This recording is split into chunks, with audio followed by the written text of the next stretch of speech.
and about 5 years ago it cost like 500. So the Sony reader is the first mover in the market. However, the Sony doesn't take advantage to take market share. It's now making a premium on the device, but the Sony reader itself is more expensive and doesn't have most function compared to the Loop and the Kindle. And next we talk about the iPad. iPad is not a e-reader itself. It is a tablet that costs $500. But actually, most people, iPad is having the highest market share in the tablet world. And the iPad, you can use the iPad to read any book from the iBook store, the Kindle, or the Nook. And with the Kindle, you cannot do it.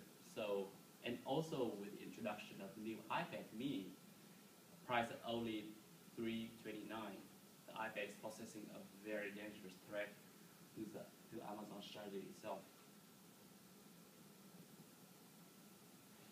So, Nook versus Kindle versus Sony versus iPad. Of those, there may threat with the Kindle. However, Kindle is still holding the largest market share. In a nearest estimation, that Kindle is having like 67% of market share in the US. And another estimate that of the 3 e-reader one buys, 2 a Kindle. So the Kindle is still possessing the highest market share of all rivals. Next, we discuss about the Kindle critical success factors. There are 5 success factors I consider to be the most crucial to Kindle strategy. The first is Amazon ecosystem. So, what do you do with 137 million customers? Ask them to buy the Kindle. So, the Kindle ad is shown in the Amazon homepage. And Amazon is using its customer base in its Prime program to offer a program to offer its buyer to buy the Kindle. And the users with Amazon Prime actually borrow the book for free. And the Kindle is priced at a very low price to its customer. And it's actually the lowest in the market. So with Amazon ecosystem, it has a huge opportunity to expand its Kindle market share. Also, Amazon is the biggest ebook store in the web, and it's really possessed in the Kindle strategy. So according to product success factor, a product is likely to become successful if it market proficiently and commit a significant amount of resources to selling and promoting its successful products. I would see that Amazon is very serious in possessing the Kindle because it sees the futures in digital format.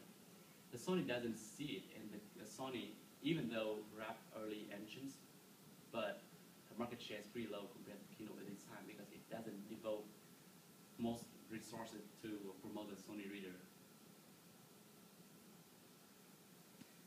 Another critical success factor is international market early entry. This is interesting because Amazon is very early in approaching international market. As an eBay seller myself, I see international market account for 70% of what I saw on eBay. So the Kindle is available from customers from over 100 countries, which is very, very big number.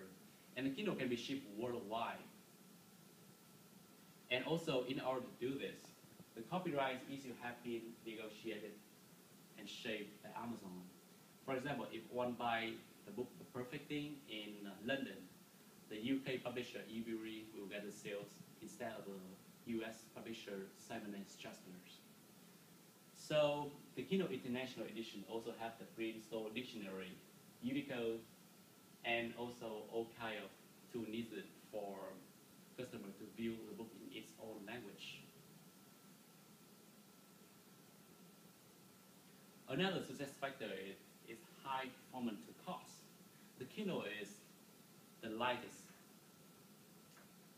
ebook reader, weighing only 6 ounces. And also it has the lowest price, $69. And also it's the thinnest too. And the ebook store has 1 million books available. And also the ebook price is relatively cheaper than competitors. So with this, one can get a very high performance device at a much cheaper price to competitors. And also we have to mention that if you buy the Kindle on Amazon, you don't have to pay the sales tax. If you buy the Barnes and Noble, Nook, or even the It's ebook, you have to pay the sales tax. So the price for the Kindle is much cheaper compared to the Nook. The Nook is priced at $79 compared to the Kindle lowest at $69.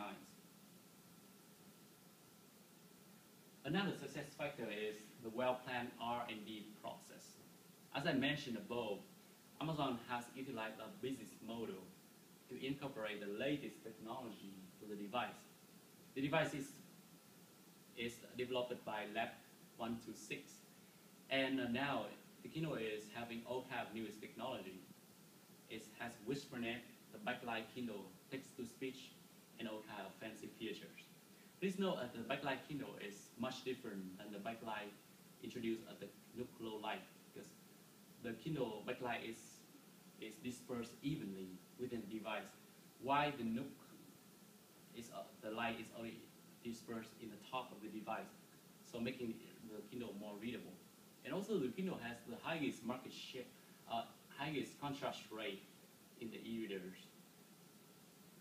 And also we have to mention the new patent by Amazon. Amazon is always pursuing new strategy to incorporate newest technology into its products. The newest patent just filed under Jeff Bezos' name is called with this patent, the power and content can be delivered wirelessly from the nearby station. We also receive and process user input. And this is believed that the Amazon is going to put a lot of stations in college in order to receive and wirelessly deliver content to college students. The next, we talk about the direct publishing program, KDP. So Kindle is among the first retailers to offer individual author its direct publishing program, which removed the need for the third-party publisher. And with this program, the royalty for author can be as much as 35 to 70% for every book sold, and you don't have to pay any setup fee in order to get your ebook in the Kindle store. A lot of people see a huge success with this Kindle publishing program, such a huge Huawei who sell more than 500,000 copies on Amazon and get 5,000 reviews, even before that its print format is published. So this illustrates an excellent illustration for self-publishing. And also, the process is so simple. You have to upload the book, write descriptions, and provide all kind of details to the books. And then you publish to the Kindle store and wait until it sells. You don't have to pay any premium fee before that. The next, we talk about adoption rate. So why people buy the Kindle and why don't they buy the print book? The Kindle offers some advantage over a print book and still have some disadvantage. The first, it is lightweight. It just 6 hours and you can hold thousands of books. As a college student, I found that it's very convenient because I had to carry 3 to 4 textbooks for me in some day, and it's just too heavy for me to bear. I wish one day I can just hold like a small device like the Kindle and I can access any chapter I like. Because one day I don't study the whole book, but I just study like a few pages or a few chapters. The next, the Kindle is highly customizable, our font changing, letter resizing, text-to-speech, and so forth. I know that some people prefer to read text in bigger font and some read in a smaller font. And you can do it with printed book, but the Kindle is easy to do so.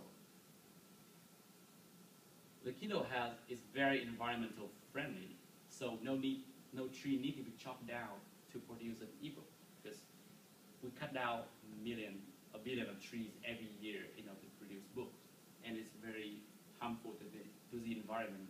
But with the Kindle, the cost to produce an ebook is almost nothing, because some kilobytes to download the ebook from the internet, and it's there for you to use. Also, one of the features I found much more powerful in Kindle, as a book reader, I I take note all the time. It's like reading a book, studying for an exam, often take note, to know where should I focus.